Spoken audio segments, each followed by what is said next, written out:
the owner of a bowling alley, went to fix Elaine. Her nephew at the front desk was so engrossed in playing with his phone that he casually started the machine. The woman's arm was instantly bent at a 90-degree angle, and a large amount of blood stained the bowling pins red. However, her desperate cries for help were drowned out by the noisy environment, until the customer picked up the second ball, staring at the blood on her fingers. The piercing scream once again echoed through the bowling alley, finally attracting everyone's attention. Soon firefighters arrived, but the nephew still clung to his phone in confusion. An employee rushed forward to guide them, while the woman screamed in pain. The firefighters quickly approached to assess the situation, and upon examination they found the woman's arm had a compound fracture accompanied by severe trauma. Meanwhile, this employee brought a manual control device, guiding the firefighters to manually move the machine. However, another firefighter loudly stopped them, as the woman's arm was already completely broken, and the machine was the only thing preventing massive bleeding. Moving the machine hastily would lead to uncontrollable bleeding. Immediate action was needed to transport the woman to the hospital. At that moment, a firefighter came up with an idea. If they cut the machine entirely and turned it into a makeshift stretcher, they could transport the woman directly to the hospital. The captain immediately adopted his suggestion. After a round of cutting, the woman's arm with the machine attached was completely removed, and quickly rushed to the hospital. At this point, the woman stopped the employee and requested a refund for the customers. No refunds. Give everyone a coupon for another visit. I'm gonna be at it. Seeing the employee so smart, the boss decisively handed over the management of the bowling alley to him, who as his first act fired the boss's nephew, who was only focused on his phone. You're fired.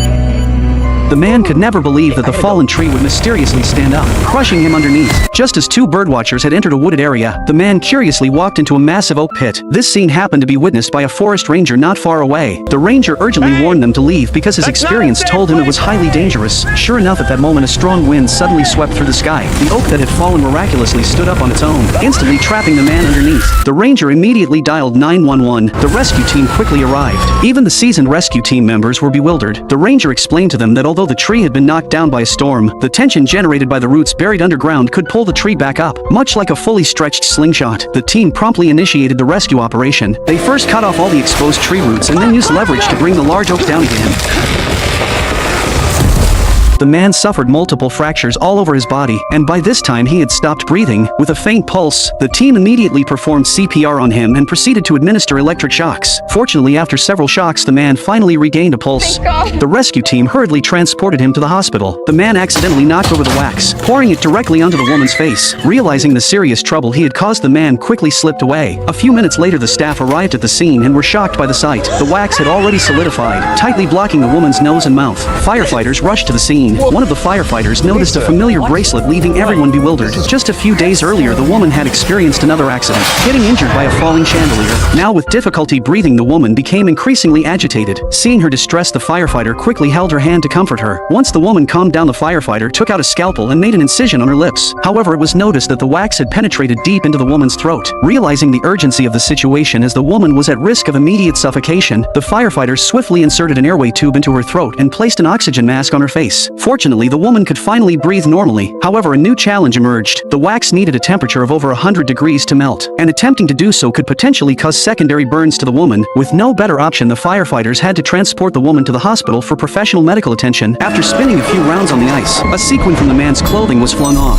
Unaware of what was about to happen, a figure skater stumbled due to the sequin. What was even more terrifying was that the person behind glided directly over his fingers. The woman was startled and her ice skate plunged directly into her partner's chest. Awesome! The rescue team swiftly arrived at the scene, but the ice surface was too slippery. A firefighters tumbled directly. 4 of the skater's fingers were already missing. The paramedic quickly performed a simple bandage for him, urgently needing to find his severed fingers and transport them to the hospital for treatment. On the other side, the situation was not optimistic. The skates buried about 3 centimeters into his chest, barely missed the heart. With the help of firefighters, the woman slowly pulled her foot out of the ice skate. Other firefighter also found the skater's severed fingers on the ice. The rest had to be handed over to the expertise of medical professionals. At this point, the person in charge informed the captain that the skater's fall seemed sudden, as if he had been tripped by something. The attentive captain soon discovered the dropped sequin on the ice. Who could have imagined that such a small sequin would trigger such a major accident? To quickly transport the injured person to the hospital, firefighter activated the emergency button, turning the red light at the intersection into green. However, an accident occurred when passing through the intersection. A car suddenly emerged from the side. Although the firefighter urgently stepped on the brake, it was still too late. Just moments ago, the woman was driving and chatting with her mother on the phone. Not paying attention, the car next to her had already stopped. By the time she realized it was already too late. The sudden accident left the firefighter bewildered. Not until she saw the woman in critical condition did she realize she had hit someone. Hastily, she got out of the truck to fetch the first aid kit, and the teammate behind also approached to inquire about the situation. The firefighter quickly told the situation. Upon hearing this, the teammate immediately notified the rescue center. On the other side, the captain received the message and stated that they were preparing to rush to the scene. Meanwhile, the firefighter kept shouting at the woman through the car window, but the woman remained unresponsive. At this point, the team came over to help, attempting to open the car door for rescue, only to find that the door couldn't be opened at all. Just as they were about to use something to break the car window, the captain and his team arrived. He immediately pulled the firefighter aside to console her, while the another firefighter used the tool to pry open the car door. The teammate quickly went up to check, discovering the woman had a weak pulse and was bleeding heavily. They hurriedly placed the woman on a stretcher, while the firefighter on the side anxiously watched everything, examining and finding that the woman's pelvic bone was shattered and her chest was compressed. Suspecting organ damage, they quickly put a breathing mask on the woman, followed by performing CPR on her. At this point, the firefighter still felt guilty for the accident. However, no matter how hard the team tried to rescue her, the woman remained unresponsive. The cop, who was also the firefighter's good friend, also rushed to the scene. At this moment, the firefighter was on the verge of collapse.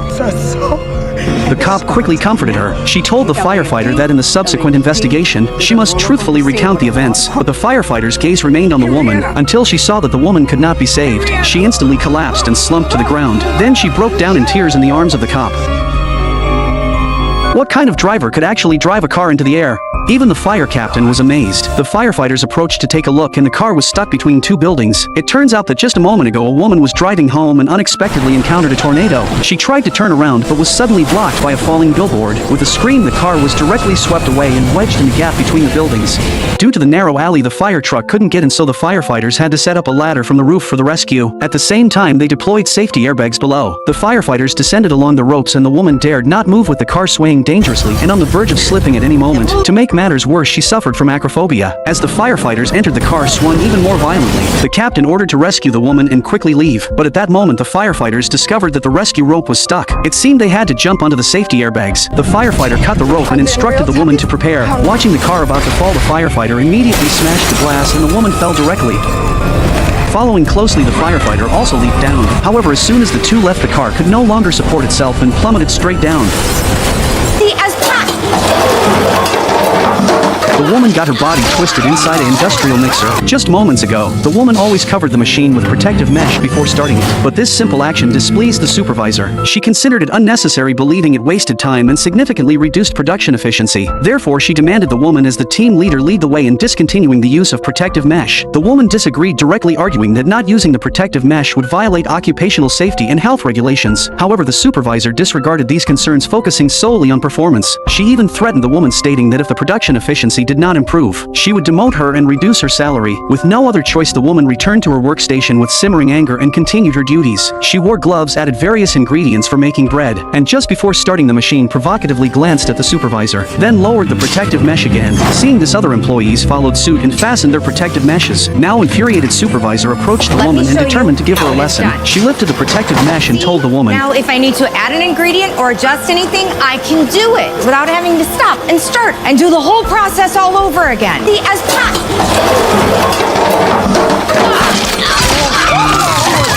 Firefighters quickly arrived at the scene. They witnessed a horrifying sight. The supervisor's entire upper body was trapped in the machine and lifeless. Fortunately, she still had a faint pulse. Paramedics swiftly administered oxygen while others began dismantling the machine. After much effort, they finally managed to detach the supervisor, only to discover that her entire arm had been severed by the machine. Luckily, the dough had prevented arterial bleeding. Paramedic wrapped the dough around the severed arm and placed the supervisor on a stretcher, preparing to transport her to the hospital. Feeling immense guilt, the woman blamed herself for the tragedy, thinking that if she hadn't provoked the supervisor, this wouldn't have happened. Unexpectedly, the supervisor said, "It's not your fault. I was pushing the numbers.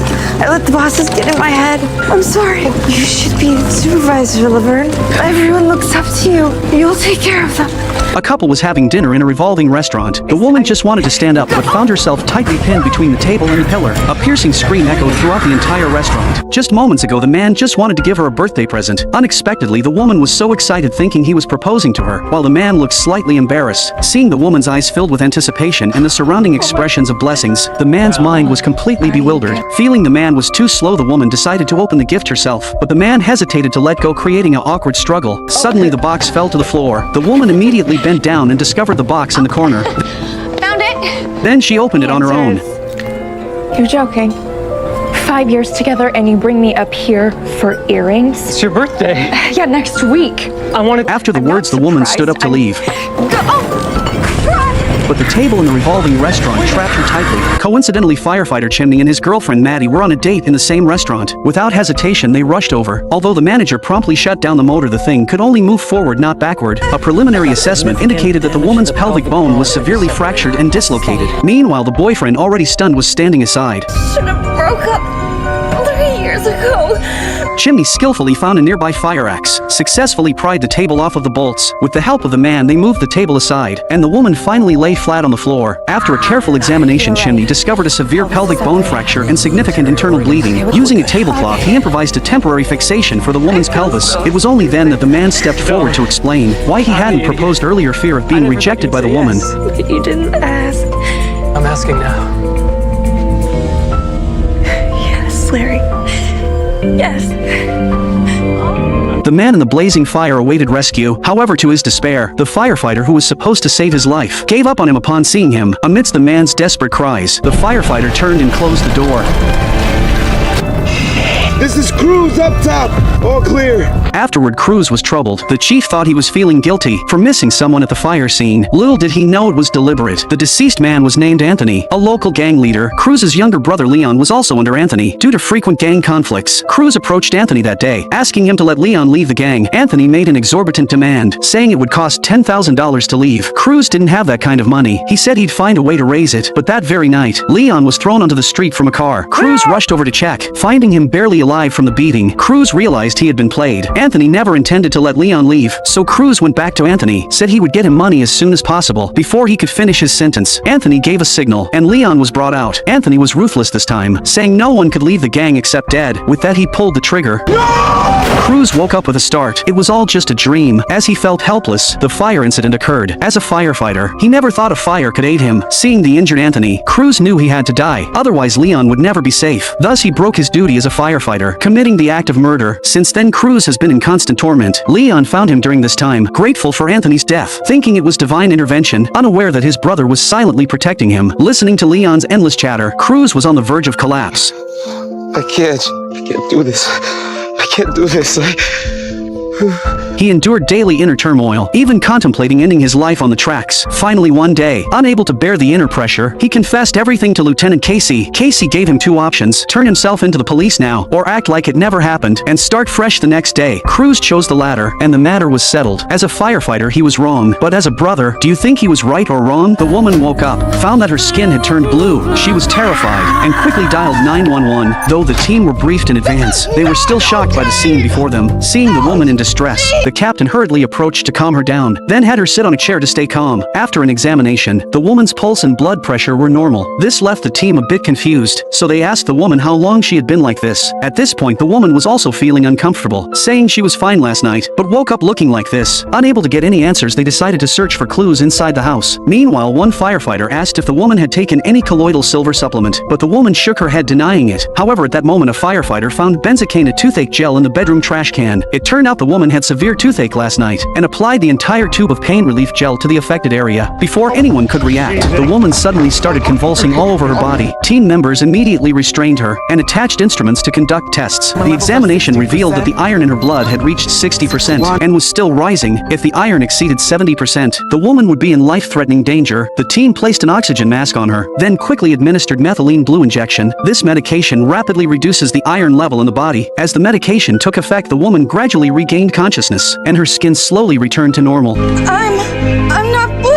The baby's face turned purple and motionless, but the mother laughed exceptionally happily. However, the blood on her hands caught the attention of the cop, so the cop immediately asked her to get out of the car and handcuffed her. Even though her hands and feet were covered in blood, she still didn't stop arguing with the cop. The cop quickly checked the baby's condition, found the baby struggling to breathe with a purple face, but the woman insisted the baby was perfectly fine and lively. The cop quickly contacted the rescue team and rushed the baby to the hospital. Soon the cop found a fake belly in the trunk of her car. All signs indicated that the woman was definitely not the baby's mother. The baby was undoubtedly supposedly stolen by her from somewhere. But facing the cops' questioning, the woman I'm the insisted that mother. she was the baby's mother. On the other side, 911 dispatch center received a distress call. A pregnant woman claimed someone cut open her belly and locked her up, but she didn't know the exact location. As she spoke, the call suddenly went silent. Seeing the situation becoming critical, the operator quickly Do you have any contacted idea her where she was husband. going? However, the husband didn't know where his wife had gone. They could only locate the woman approximately, but at that moment the operator provided crucial information. She mentioned hearing a sound like a horn or trumpet during the call. The cop immediately investigated within a 3-mile radius, but it seemed futile. Just when everyone was at a loss, the park's small train came into view. Everyone immediately followed the train, and finally found the barely conscious woman in a car. Fortunately, both the woman and the baby were safe and sound, having escaped danger. The woman lying on the operating table suddenly sat up, and then half of her face fell off. My face is off!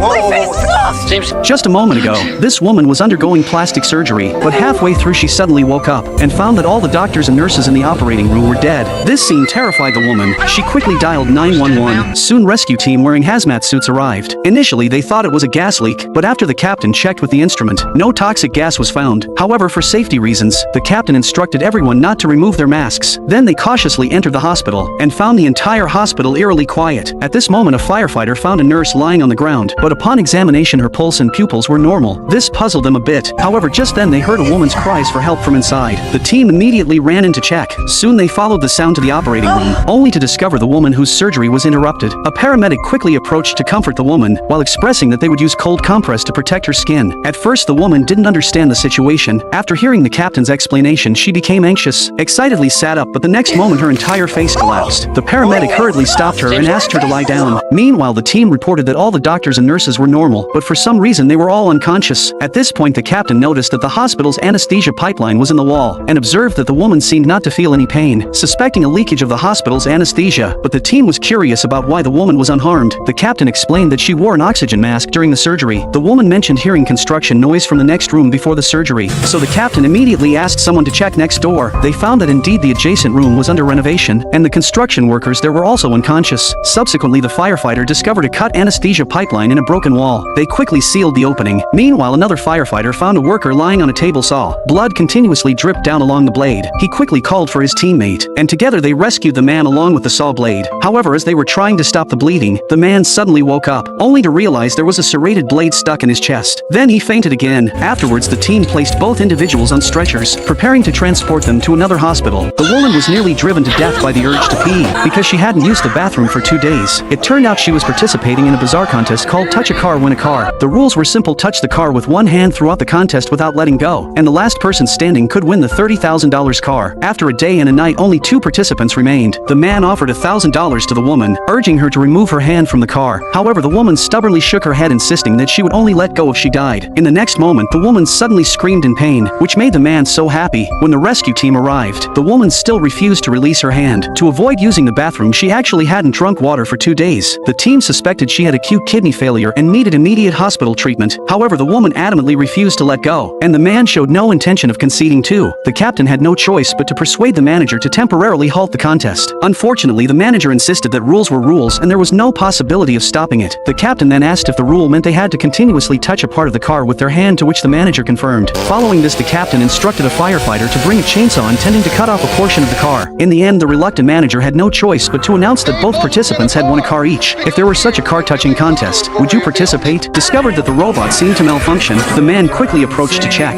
Ended up being unexpectedly knocked unconscious by the robot. As he fell into the box, he was instantly engulfed in foam. Subsequently, unaware colleagues labeled the box and sent him away. The man woke up only to find himself trapped inside the box. He quickly called 911. Due to being continuously jostled, he speculated he was on a delivery truck, fearful that in the next moment he might be sent out as a Christmas gift. Maddie instructed him to try opening the box, yet despite putting all his strength into it, he couldn't break free, because he was shrink-wrapped. To make matters worse, the man was getting a little claustrophobic, feeling like he was about to go crazy. Maddie told him to stay calm, while searching for the location of a cell phone signal. Soon they traced the information to a delivery truck, a batch of Christmas gifts destined for overseas shipment. Next, they were about to be loaded onto an airplane. Meanwhile, the man sensed that he was in motion. He desperately pounded on the box, trying to make the outside world hear him, but the machine's noisy sounds drowned out his cries for help. When the firefighters received the notification, the plane had already been in the air for 18 minutes. Then it was diverted to the Southern California airport. They quickly arrived at the airport, but the cargo hold was filled with boxes. Just then a phone rang inside the cargo hold.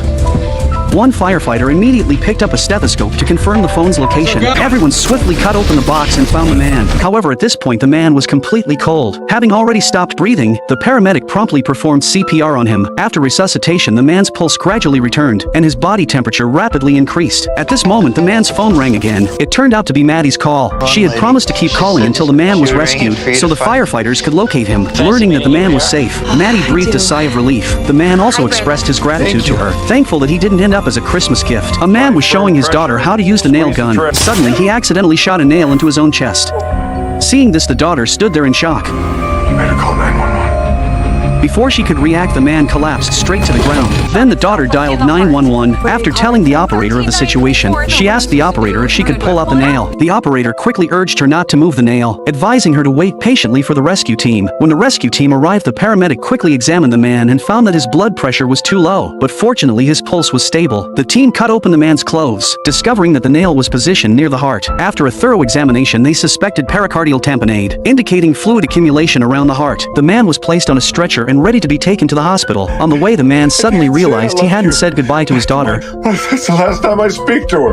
Don't worry. You'll have plenty more chances to tell her later. However, before he could finish his words, the monitor showed that the man had entered shock. The team quickly placed a breathing mask on him and began CPR. Just then, a large amount of blood sprayed from the wound. They'll fix it at the hospital, but only if he's not dead. Despite the alarming situation, the firefighter continued with CPR. With relentless efforts, the man's heartbeat was finally restored. However, before they could celebrate, a gush of blood sprayed onto his face. Fortunately, at that moment, the fire truck arrived at the hospital, but the sight of opening the door startled the outside teammates. What's happened here?